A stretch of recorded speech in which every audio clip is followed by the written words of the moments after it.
Hey everyone,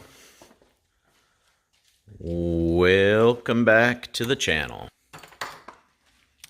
It's been a little while. I know I've posted a few little short clips here and there. The update is, well, we moved. So I've got a nice sized garage now. Lots of space to do my Supra shenanigans. Yeah, I got my little buddy out here with me, like in so many other videos. And yeah, I just wanted to give you a quick garage tour. Yeah, it's been a little while since I've gotten my Supra running. Various reasons for that, but the fire has been relit and we are back in action. Got the Supra up off the ground. Got the car pulled apart. Got the transmission here. Got, let's see here. Let's go through some things that we're doing. Yeah, let's go through some things that we're doing. I've got the intake manifold off at the moment. And about to pull the turbos out. Got the seal pulled off the cowl here because we're getting ready to put the wiring harness back in whenever that gets done.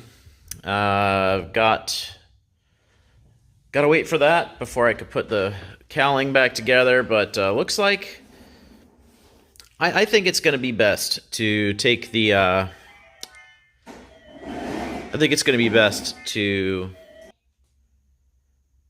yeah, so just, I think I'm going to pull the engine out to put the turbo kit the rest of the way in. You don't need to do that, but, you know, it's just going to be so much easier to get to all this stuff, you know, when it's out of the car. Got the space, put my engine stand up, maybe, I don't know, right here, and just, yeah, just do it that way. I think it would work out a lot better. So yeah, I've got the fuel system apart. It's the fuel filter, and this goes up to the rail. I'm going to replace this line and make a new one. But basically, on the intake manifold, let me walk you over here. It's my new work area. Hey, Grace, Preston, please, no music for just a few minutes, Bubba. Okay? Thanks, buddy. Yeah, so this is going to be the new hose end. It's the Jiffy Tight dry brake quick disconnects. So that'll be the new fuel feed, and then it's going to go down the rail. My new fuel regulator. It's from Radium, and then stainless fuel pressure. Then I've got a new fuel return quick disconnect as well. So this is the opposite of this one. If you look here, you'll notice that's a 6. But it works the same as this guy here.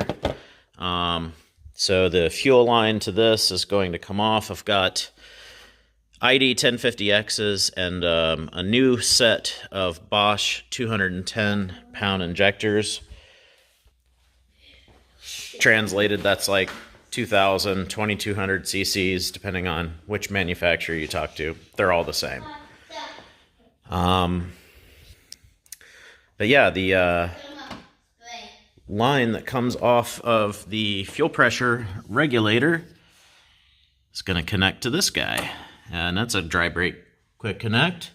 And there's my flex fuel sensor here. Got a bunch of stuff to clean up. Yeah, so we're just moving along here. I think I'm going to just go ahead and pull the motor to do the turbo install. And I think it's time. It's time to officially have this done.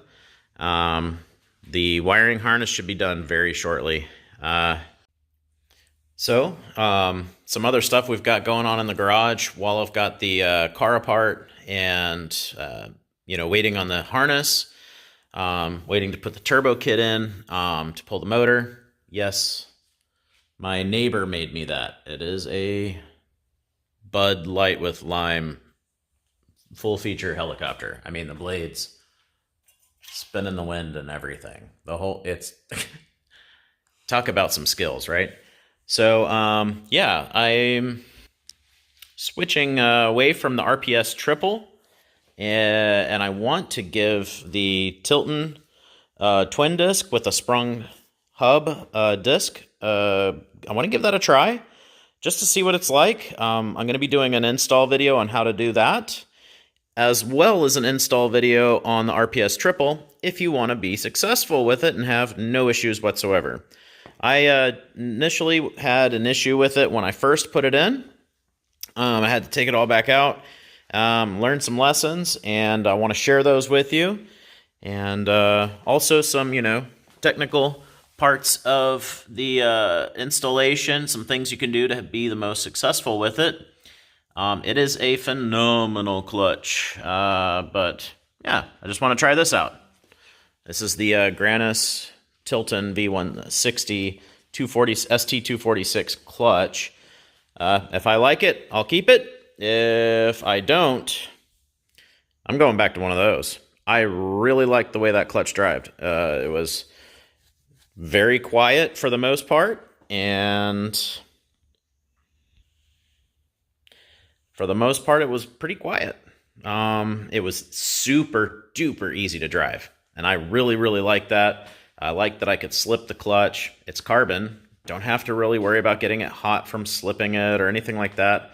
I do wish the Granis clutch from Tilton wish they would do a couple extra little things. Now that I've looked through it, here, I'll just show you. Here we go. So this is the new ST246 pressure plate and discs. I do like that it's sprung. That's why I went with this. It's full-faced as well, so it should be really easy to drive. The pad material, I believe this is organic, or maybe this is the metal. I think this might be a metallic face, but it's full face, which makes it, easy to slip and easy to drive. It's not going to give you that chattery engagement. I do like the way that they did the floaters. Really, really like that. I like that the way that they did the pressure plate. The pressure plate is these, I don't know what you would want to call these, but I call it the crown. The crown goes all the way up, and then the flywheel is just a flat disc. And when you compare that with the RPS, when I first installed it, one of the issues that I ran into, and I documented this a long time ago, was this surface between the pressure plate and the flywheel. These fingers, when you actuate the clutch, they float up and down, right? Well, when they float up, they can get caught on that lip one way or the other. And if you don't have it perfectly lined up or whatever, if the surface isn't perfectly matched, they can hang. This is just a recommendation to RPS one day if they ever decide they want to make, iteration number, whatever. This is performance stuff. This is engineering marvel at its finest. In my opinion, if they wanted to re-engineer this kit just slightly, if they made this part of the flywheel come up higher, just a little bit further to where the range of motion is covered under one continuous sweep, that would make this clutch pretty much unbeatable. That, and if they made it a sprung hub disc, that would have been what kept me. This clutch is perfect. It just has that one limitation, not being a sprung hub disc, and I want to try it out again. It's been since I had the OEM clutch that I've had sprung discs. So, gonna give this a try. If I don't like it, I'm going right back again. So yeah, this is my new workspace. Nothing too crazy. Nothing too crazy aside from the size of it. Just regular lighting for now. I might do some. I've got some LED bars that I bought for it.